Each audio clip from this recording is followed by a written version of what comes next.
નમસ્કાર, સ્વાગત છે તમારું ડીવી હેલ્થ હબમાં.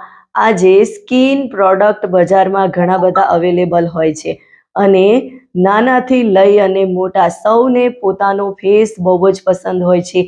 સૌ પોતાના ફેસ માટે કંઈક ને કંઈક પ્રોડક્ટ યુઝ કરતા હોય છે, સ્કિન કેર રૂટીન ફોલો કરતા હોય છે અને એના માટે બજારમાંથી નવી એડ જોઈને પણ ઘણી બધી પ્રોડક્ટ્સો ઇસ્તેમાલ કરતા હોય છે, પણ એમને સર્ટિફાઈડ રિઝલ્ટ મળતું નથી. તો સ્કિનને આપણે હેલ્ધી બનાવી છે, ગ્લોઈંગ બનાવી છે, સ્કિન ઉપર શાઇન દેખાય, એના માટે ખરેખર આપણે બહારથી જે પ્રોડક્ટ લગાવીએ છીએ એ જરૂરી છે, પણ સાથે સાથે આપણે ઇન્ટરનલ ક્લિનિંગની પણ જરૂર હોય છે. ઇન્ટરનલ આપણને સારા એવા ન્યુટ્રિશન મળી રહેશે તો આપણી સ્કિન ઓટોમેટિકલી ગ્લો કરવાની છે. તો એવા કયા ફૂડ આપણે એડ કરીએ આપણા ખાવા પીવામાં, અથવા તો એવી કઈ વસ્તુ એડ કરીએ કે જેનાથી આપણી સ્કિન વધારે તરોતાજા દેખાય અને કરચલીઓ બિલકુલ દૂર થઈ જાય અને આપણી સ્કિન હંમેશા શાઇન કરતી રહે. કેમ કે આજે ગર્લ્સ હોય કે બોયઝ, અથવા તો જેન્ટ્સ હોય કે લેડીઝ, નાની ઉંમરના હોય કે મોટી ઉંમરના, બધાને પોતાની સ્કિન ચમકદાર અને હેલ્ધી જોઈએ છે. સ્કિન પર ઝુરિયા ના આવવી જોઈએ, સ્કિન એકદમ શાર્પ જોઈએ છે. તો એના માટે આપણે સ્કિન કેર પ્રોડક્ટની સાથે સાથે ઘણી બધી એવી વસ્તુઓ છે, ઘણા બધા ફૂડ્સ છે કે જે આપણે સામેલ કરવા જોઈએ. અને આજે હું તમને સરસ મજાની સ્મૂધી આપણે એ કઈ રીતે એડ કરીએ કે જેનાથી આપણી સ્કિન વધારે શાઇની થાય એના વિશે વાત કરવાની છું. અલગ અલગ સ્મૂધી આપણે લઈશું તો મજા આવશે, કેમ કે ઘણીવાર આપણને અમુક વસ્તુ ખાવાની મજા નથી આવતી, ફ્રૂટ્સ ખાવાનો સમય નથી મળતો. તો તમે પણ સરસ મજાની ટેસ્ટી યમી સ્મૂધી પીને પણ તમારી સ્કિનને હેલ્ધી અને તરોતાજા રાખી શકો છો. એનાથી પણ તમને સારા એવા ન્યુટ્રિશન મળી રહેશે જે સ્કિનને શાઇની કરશે, કરચલીઓથી દૂર રાખશે. તો એવી કઈ સ્મૂધી છે, એવી 7-8 સ્મૂધીની રેસીપી હું આજે તમારી સમક્ષ શેર કરવાની છું.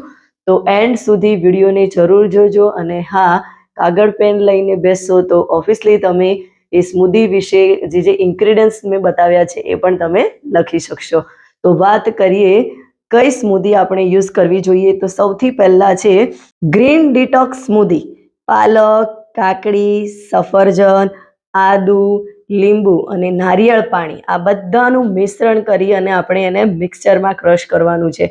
અને આ બધી જ વસ્તુઓ આપણા શરીર માટે ખૂબ જ ફાયદાકારક છે અને સાથે સાથે આપણી સ્કિન માટે તો વધારે પડતો આપણને ફાયદો કરે છે. એ આપણી બોડીમાં જઈને ટોક્સિન બહાર કાઢે છે અને ત્વચાને ડિટોક્સ કરવાનું કામ કરે છે, જેનાથી આપણી સ્કિન ડિટોક્સ થાય છે અને સ્કિન તરોતાજા દેખાય છે, કરચલીઓ દૂર થાય છે.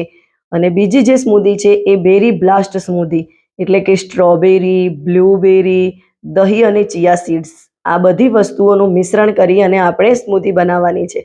એ એન્ટીઓક્સિડન્ટથી ભરપૂર હોય છે અને એન્ટીઓક્સિડન્ટ આપણી સ્કિન માટે ખૂબ જ ફાયદાકારક હોય છે.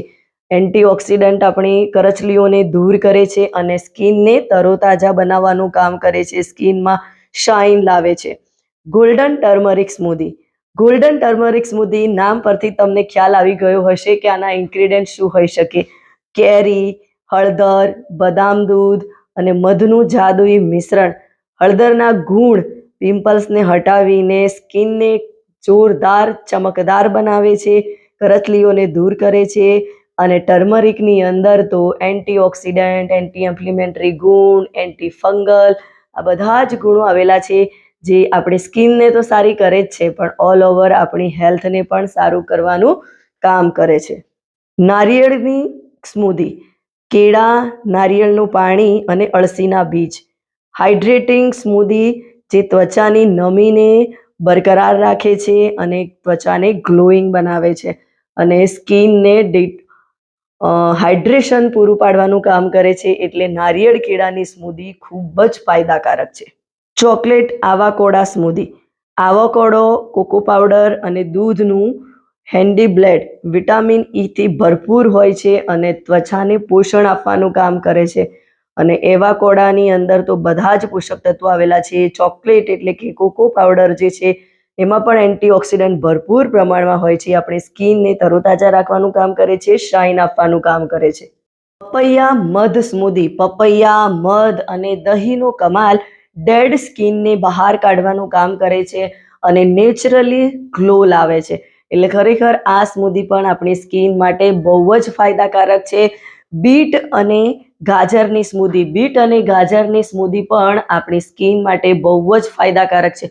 આપણી સ્કિનને બધા જ પ્રકારના વિટામિન્સ મળી રહે છે અને ગાજર તો આમાંય આપણી સ્કિનને સારું કરવાનું કામ કરે છે. એટલે બીટ અને ગાજર બંને આપણી સ્કિનને હેલ્ધી અને સ્મૂથ બનાવે છે, સ્કિનમાં શાઇન લાવે છે. એટલે ખરેખર આપણે જો આપણી સ્કિનને હેલ્ધી બનાવવી હોય, સ્કિન પર ગ્લો જોઈતો હોય, અકાળે કરચલીઓ ના પડે, એના માટે આ સ્મૂધીનો યુઝ કરવો જોઈએ. અને હા, સ્મૂધી બનાવતી વખતે જો આપણે થોડું સુગર જોઈતું હોય, એટલે કે આપણને મીઠી સ્મૂધી ભાવતી હોય, તો આપણે એમાં નેચરલ વસ્તુ યુઝ કરીશું. બાકી તો તમે સુગર વગર એને બનાવશો તો એ વધારે ટેસ્ટી અને વધારે ફાયદાકારક રહેશે. વિડીયો ગમ્યો હોય તો એને વધારેમાં વધારે લોકો સુધી શેર કરો અને મારી આ ચેનલને સબસ્ક્રાઈબ કરો.